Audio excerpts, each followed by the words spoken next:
Hello and welcome to Tracy Momi Reads. I am back with another book review.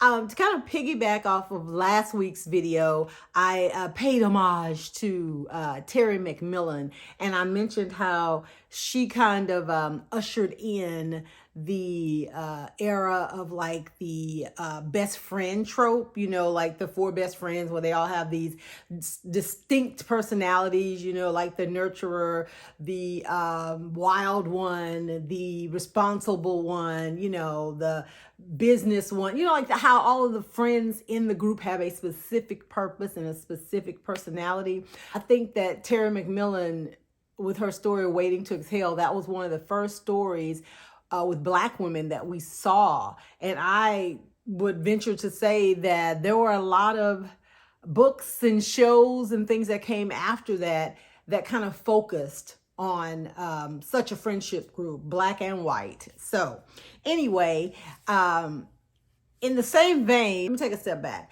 One of the first books that I ever reviewed when I started a YouTube channel many years ago, it wasn't really a book review channel. It was kind of in conjunction with a mommy blog that I was doing at the time.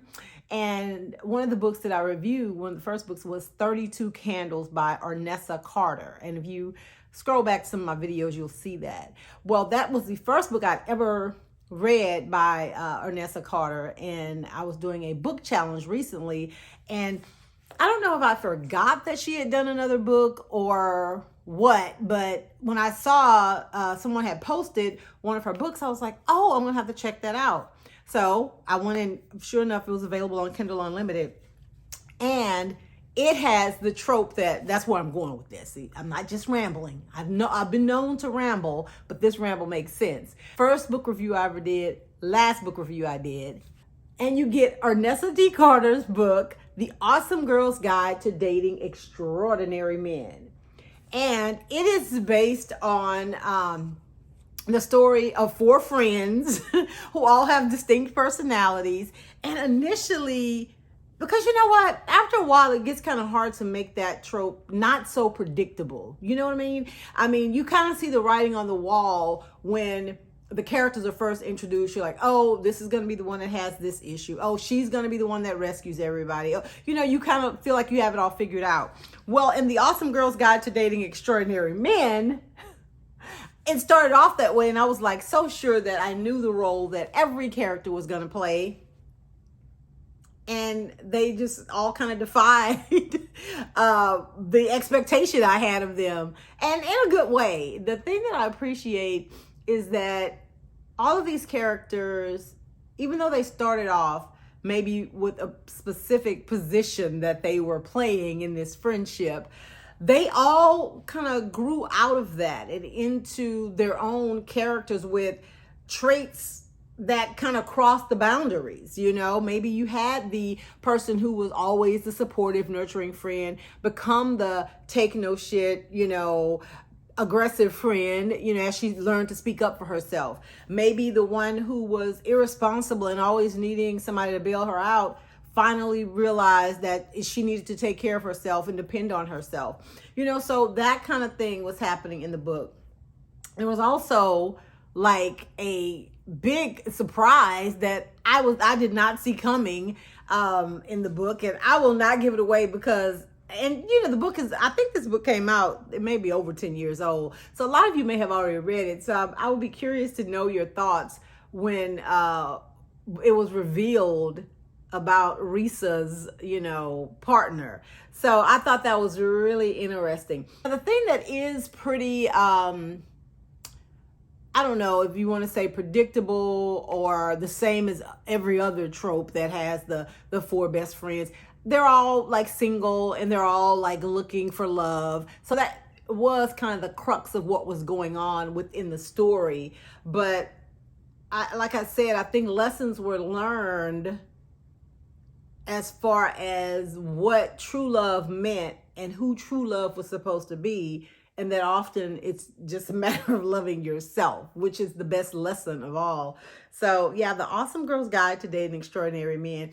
And this is what's pretty cool. The title of the book in 32 Candles, the book that I referenced at the beginning of this with my ramblings, in 32 Candles, there was a character named Davy in the book.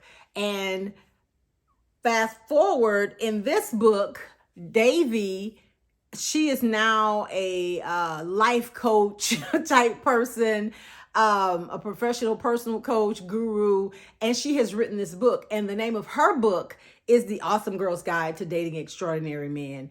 And her sister-in-law, who is one of the friends in this book, she brings the book that Davy has written to brunch one day. And so that's what these women, they're like kind of following this guide to try to find a man. And every so often, like before one of the chapters, it was a cute kind of mechanism that the author used. She would give you like a little excerpt from Davy's book, you know, so it's kind of like two books in one, if you will. Like she would give you advice that Davy's saying, you know, like never take for granted what someone says, you know, and it's like it came a page out of her book. And then the next chapter would be something that kind of tied into Davy's advice that she had given. So yeah, I thought that was kind of cool that she used that. And even though like a couple of them really like kind of took her words to heart, like she was the Oprah of dispensing advice, in the end, they really realized that, you know, it's not a one size fits all when it comes to trying to find yourself or trying to find love. You kind of have to do what works for you. So while maybe Davy's advice worked for some people, it totally did not work for everybody. It kind of also reminded me, I haven't read his book, but I have seen the movie, for Think Like a Man with Steve Harvey, how these women were using his book to kind of follow guidelines that would land them the man of their dreams. So it was kind of similar, I guess, in that vein. And even like in that movie, I think that they kind of threw the rules out the window and kind of just went with their heart and their mind. So I really enjoyed the book. It was a quick read, and you know, after being on such a promotional kick for my latest book, You Had Me Fooled, now available on Amazon, Barnes & Noble, Audible, Chirp, everywhere.